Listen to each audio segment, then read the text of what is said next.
నీకు దమ్ముంటే ఇక్కడే ఆటవిక పరిపాలన జరిగిపోతుంది, ఇలా జరిగిపోతుంది, అలా జరిగిపోతుంది అని నువ్వు అనుకునుంటే, నిజంగా నీ మనసాక్షికి నువ్వు అనుకునుంటే, దమ్ముంటే అసెంబ్లీకి రా, అసెంబ్లీలో మాట్లాడేసుకుందాం. నువ్వెళ్ళి ఆ రోజు వెళ్ళి అసెంబ్లీ అయిపోయిన తర్వాత కూడా ఢిల్లీకి వెళ్ళొచ్చు. అసెంబ్లీ పీరియడ్లోనే ఢిల్లీకి వెళ్ళాల్సిన అవసరం ఏం లేదు కదా. ఉన్న పట్టుమని ఉన్న 11 మందిని, నీతో కలిపి 11 మందిని కూడా ఎందుకు అటువైపు తిప్పేది? రమ్మని అసెంబ్లీకి, వాళ్ళకి అసెంబ్లీకి వెళ్ళాలన్న దాస్తోనే కదా ఎమ్మెల్యేలకి నెగ్గేది. రమ్మని అసెంబ్లీకి, కూర్చోండి అసెంబ్లీలో. చంద్రబాబు నాయుడు గారు చెప్తారు, అందులో ఒకటి అబద్ధం అని కానీ, ఒకటి నిజం లేదని కానీ, ఏదైనా ఒకటి చెప్పమానండి దమ్ముంటే. నేను ఛాలెంజ్ విసురుతున్నా, రా అసెంబ్లీకి రా నీకు దమ్ముంటే. ఈరోజు నీ మీద నువ్వు ఇన్ని అబద్ధాలు మాట్లాడుతుంటే నేను ఒకటే అడుగుతున్నా, అక్కడ జగన్మోహన్ రెడ్డి అవనేయండి, వేరేవాడు ఎవడైనా అవనేయండి, గవర్నమెంట్ మీద తప్పుడు ఆరోపణలు చేస్తే కేసులు పెట్టడానికి కూడా వెనుకాడం, చట్టపరమైన చర్యలు తీసుకోవడానికి కూడా ఎట్టి పరిస్థితులను వెనుకాడం. ఎవడైనా సరే, అక్కడ జగన్మోహన్ రెడ్డి, పులివెందుల ఎమ్మెల్యే జగన్మోహన్ రెడ్డి ఉన్నాడా, సమ్ ఎక్స్ ఉన్నాడా మాకు అనవసరం.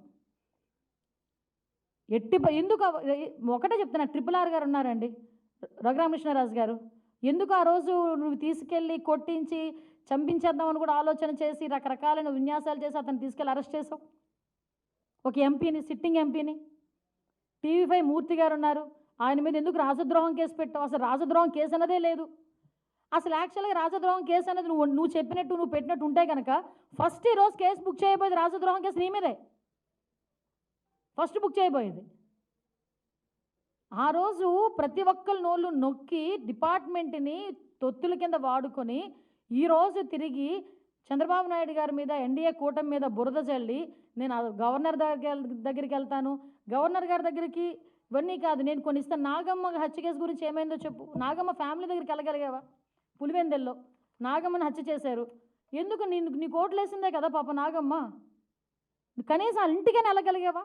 పోనీ సీఎం స్థాయిలో వెళ్ళలేకపోయావు, మరి మొన్ననే వెళ్ళలేకపోయావా? ఒక్కళ్ళ గురించి మాట్లాడలేక, ఒక్కళ్ళ గురించి ఏంటది, దానికి కనికరం చూపించకుండా, కన్సర్న్ చూపించకుండా ఈరోజు రాజకీయంగా ఏదో రకంగా బురద చల్దామని నోటికి వచ్చినట్టు మాట్లాడుతున్నాం. మేము ఒకటే చెప్తున్నా, ఈరోజు గాంజా విషయంలో మొన్న మన వినుకొండ ఇష్యూలో కూడా వాళ్ళ ఎక్స్ఎమ్మెల్యే చెప్పాడు గంజాయి మత్తులో చంపాడని. ఈరోజు జరుగుతున్న ప్రతి ఇన్సిడెంట్కి వెనకాతల గంజా అన్నది బేస్ అయిపోయింది. ఆ 5 సంవత్సరాల కాలంలో గంజాయిని అనకూడదు కానీ ఒక రాష్ట్ర పండుగ పండించారు వీళ్ళు. విపరీతంగా విచ్చలవిడితనం పెరిగిపోయింది. ఒకసారి మొన్న ఎప్పుడో బయటకు వచ్చి అంటాడు, విషపు బీజాలు ఏదో సంథింగ్, విషపు బీజాలు నాటుతున్నారని ఏదో మాట్లాడాడు. అరే ఆల్రెడీ నువ్వు నాటేసావు విషపు బీజాలు. 5 సంవత్సరాలకి 5 సంవత్సరాల ముందే నువ్వు నాటేసావు విషపు బీజాలు లాస్ట్ 5 ఇయర్స్లో. దాని తాలూకు అవశేషాలు ఇప్పుడు కొన్ని బయటపడుతున్నాయి. వాటిని ప్రక్షాళన చేసుకోవాల్సిన బాధ్యత మా మీద ఉంది. డిపార్ట్మెంట్ కూడా ప్రస్తుతం వరకు ఏమైపోయిందంటే, ఇంతవరకు డిపార్ట్మెంట్ కూడా కొంతమంది ఇప్పటికీ పరదాలు కట్టడానికి బారికేడ్లు వేయడం పరిస్థితి అయిపోయింది. అది కాదు, వాళ్ళు కూడా రంగంలో దిగుతున్నారు డిపార్ట్మెంట్ వాళ్ళందరూ. ఎస్పీల గురించి ఎంత ధైర్యం ఉంటే ఎస్పీల గురించి పేర్లు పెట్టి మాట్లాడతాడండి. ఆవిడ రెడ్డి మంచోడట, తర్వాత వచ్చిన శ్రీనివాస్ మంచోడు కాదంట ఆ పల్నాడు ఎస్పీల గురించి.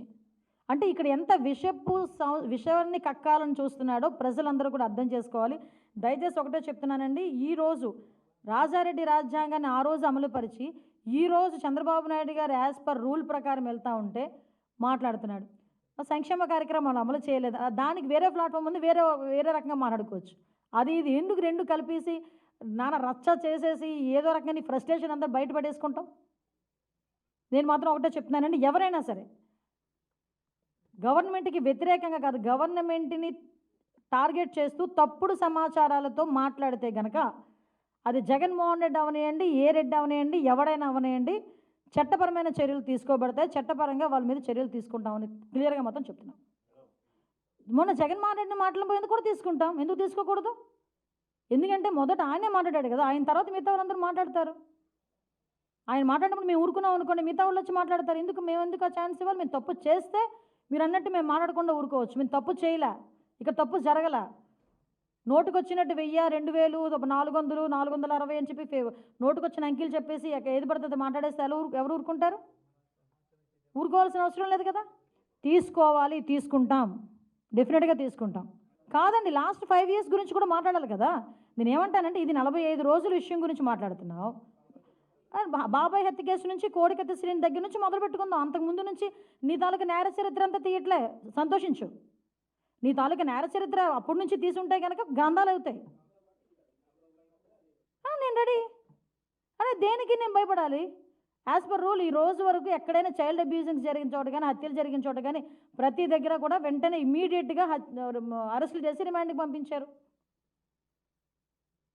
పోక్సో యాక్ట్ సంబంధించి ప్రత్యేక కోర్టులు చిన్నపిల్లల మీద జరిగిన అఘాయిత్యాల మీద ప్రత్యేక కోర్టులు ఏర్పాటు చేస్తామని సాక్షాత్తు మన సీఎం గారు బయటకు చెప్పారు. దీని మీద ఎంత ధైర్యం ఉంటే ఈరోజు ఒక సీఎం గారు ఈరోజు వైట్ పేపర్ రిలీజ్ చేయాలండి. లా అండ్ ఆర్డర్ విషయంలో మేము తప్పు చేయలేదు కాబట్టి లాస్ట్ గవర్నమెంట్లో జరిగిన సిచ్యువేషన్స్ అన్నింటిని ఎక్స్ప్లెయిన్ చేయాలి. ఈరోజు బీసీలు కేవలం 300 మందిని హత్య చేశారు. దాని గురించి వస్తాడో రాడు కనుక్కోండి ఒకసారి. ఎస్సీలు ఎంతమందిని ఇబ్బంది పెట్టాడు, బీసీలు ఎంతమందిని ఇబ్బంది పెట్టాడు. ఒక ఆడపిల్ల అరే మా అక్కని ఏడిపించొద్దని చెప్పిన పాపానికి కిరోసిన్ పేసి తగిలెట్టేశాడే. పేరుచేరలోని ఇదే వైఎస్ఆర్సీపీ నాయకుడు ఒక మైనర్ బాలికని వ్యభిచార కూపంలోకి పంపించాడు. 6 నెలల తర్వాత ఆ పిల్ల ఇంటికి చేరే అలోలక్షణం ఏడిస్తే ఇవి ఆ రోజు అప్పుడు వరకు కూడా చర్యలు లేవు. ఒకరిని కూడా అరెస్ట్ చేయలేదు. ఇలాంటివి సంఘటనలు చాలా ఉన్నాయి. మేము చెప్పాలంటే ఎక్కడ కూడా ఏమీ దొరకట్లేదని ఒక్క వినుకొండ ఇష్యూని చేతిలో పట్టుకొని ఏదో రాద్ధాంతం చేయడానికని చూసి అక్కడేమో కన్ఫ్యూజన్ క్రియేట్ చేస్తున్నాడు. వాళ్ళతో ఫోటోలు ఉన్నాయి, వీళ్ళతో ఫోటోలు ఉన్నాయని. నేను చూపించిన లాస్ట్ 5 సంవత్సరాల్లోని జరిగిన ప్రతి క్రైమ్లోని కూడా జగన్మోహన్ రెడ్డితో ఒక ఫోటో ఉంటుంది వాళ్ళది. ప్రతి క్రైమ్లోని జగన్మోహన్ రెడ్డిని అరెస్ట్ చేయాలి అతను చెప్పినట్టు కనుక చేస్తే.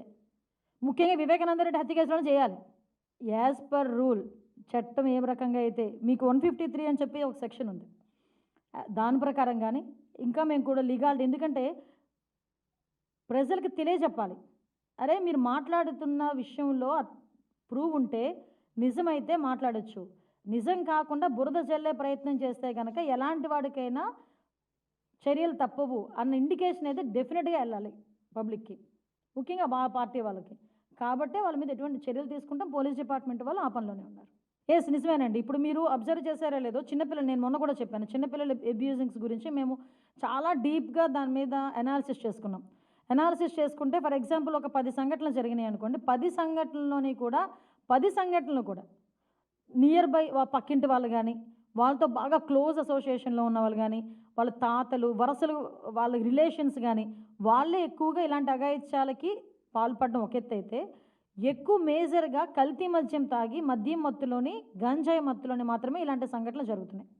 సో దాన్ని ఏ విధంగా అరికట్టాలి, దాన్ని ఏ విధంగా అవేర్నెస్ క్రియేట్ చేయాలనే ఉద్దేశంతో లాస్ట్ టైం చెప్పాము నార్కోటిక్ టాస్క్ ఫోర్స్ గంజాయి విషయంలోని మేము ఏర్పాటు చేస్తున్నాం.